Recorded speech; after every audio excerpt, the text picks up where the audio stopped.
प्रधानमंत्री मोदी WITT के summit में पहुंचे और TV9 की स्क्रीन पर वो जो आप इस वक्त देख रहे हैं उन्होंने और क्या क्या बड़ी बातें कही हैं, आइए आपको एक बार फिर से सुनवाते हैं।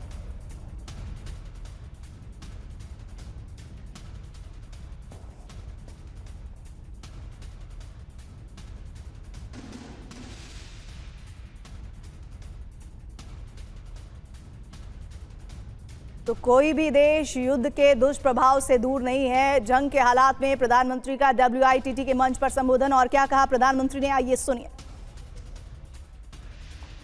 नमस्कार। पिछले कुछ समय में मुझे एक दो बार TV9 भारतवर्ष देखने का मौका मिला है। नॉर्मली भी युद्धों और मिसाइलों पर आपका बहुत फोकस होता है,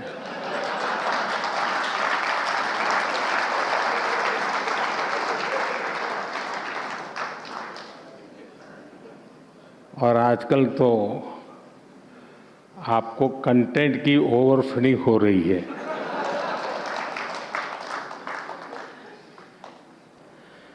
बड़े बड़े देश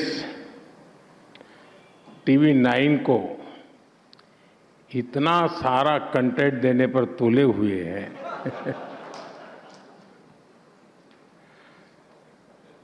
लेकिन ऑन अ सीरियस नोट, आज विश्व जिन गंभीर परिस्थितियों से गुजर रहा है वो अभूतपूर्व है और बेहद गंभीर है।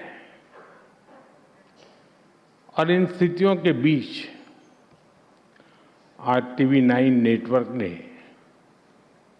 विचारों का एक बेहद महत्वपूर्ण मंच बनाया है। आज इस समिट में आप सभी इंडिया एंड द वर्ल्ड इस विषय पर चर्चा कर रहे हैं। मैं आप सबको बधाई देता हूं, इस समिट के लिए अपनी शुभकामनाएं देता हूं, सभी अतिथियों का अभिनंदन करता हूं। साथियों, आज जब दुनिया कॉन्फ्लिक्ट के कारण उलझी हुई है, जब इन कॉन्फ्लिक्ट के दुष्प्रभाव पूरी दुनिया पर दिख रहे हैं, तब इंडिया एंड द वर्ल्ड की बात करना बहुत ही प्रासंगिक है। भारत आज वो देश है जिसकी अर्थव्यवस्था तेजी से आगे बढ़ रही है।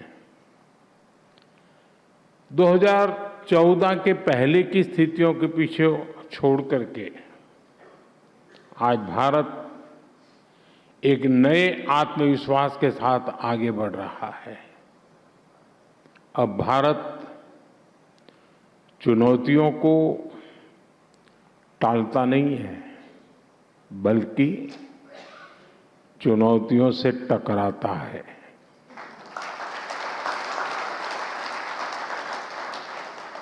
आप बीते 5-6 साल में देखिए, कोरोना की महामारी के बाद चुनौतियां एक के बाद एक बढ़ती ही गई है।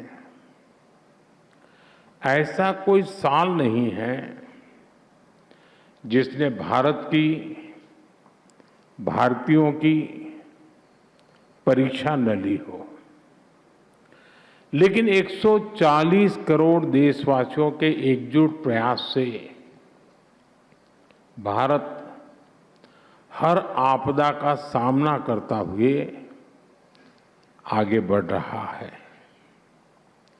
इस समय युद्ध की परिस्थितियों में भी भारत की नीति और रणनीति देखकर, भारत का सामर्थ्य देखकर दुनिया के अनेकों देश हैरान है। हमारे यहाँ कहावत है, सांच को आंच नहीं। 28 फरवरी से दुनिया में जो उथल-पुथल मची है, इन कठोर विपरीत परिस्थितियों में भी भारत प्रगति के, विकास के, विश्वास के संकल्प के साथ आगे बढ़ रहा है। इन 23 दिनों में भारत ने अपनी रिलेशनशिप बिल्डिंग कैपेसिटी दिखाई है, डिसीजन मेकिंग कैपेसिटी दिखाई है और क्राइसिस मैनेजमेंट कैपेसिटी दिखाई है। साथियों, जब दुनिया इतने सारे खेमों में बंटी हुई है, भारत ने अभूतपूर्व और अकल्पनीय ब्रिजेस बनाए हैं। गल्फ से लेकर ग्लोबल वेस्ट तक, ग्लोबल साउथ से लेकर पड़ोसी देशों तक, भारत सभी का ट्रस्टेड पार्टनर है। कुछ लोग पूछते हैं, हम किसके साथ हैं? तो उनको मेरा जवाब यही है कि हम भारत के साथ हैं।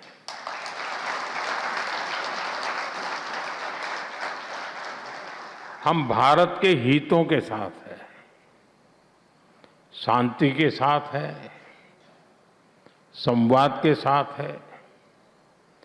साथियों, संकट के इसी समय में जब ग्लोबल सप्लाई चेन डगमगा रही है, भारत ने डाइवर्सिफिकेशन और रेजिलियंस का मॉडल पेश किया है। एनर्जी हो, फर्टिलाइजर हो या एसेंशियल गुड्स, अपने नागरिकों को कम से कम परेशानी हो, इसके लिए भारत ने निरंतर प्रयास किया है और आज भी कर रहे हैं।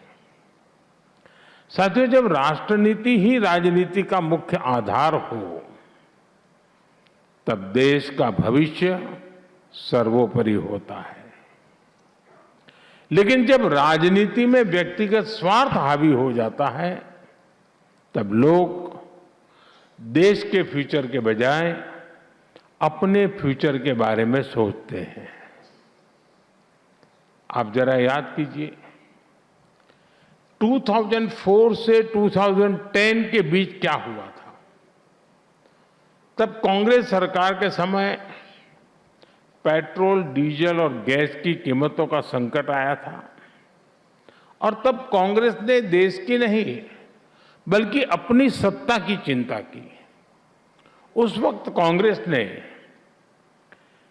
1,48,000 करोड़ रुपए के ऑयल बॉन्ड जारी किए थे और प्रधानमंत्री मनमोहन सिंह जी ने खुद कहा था कि वो आने वाली पीढ़ी पर कर्ज का बोझ डाल रहे हैं। ये जानते हुए भी कि ऑयल बॉन्ड का फैसला गलत है, जो रिमोट कंट्रोल से सरकार चला रहे थे, उन लोगों ने अपनी सत्ता बचाने के लिए ये गलत निर्णय किया, क्योंकि जवाबदेही उस समय नहीं होनी थी। उस बॉन्ड पर रीपेमेंट 2020 के बाद होनी थी।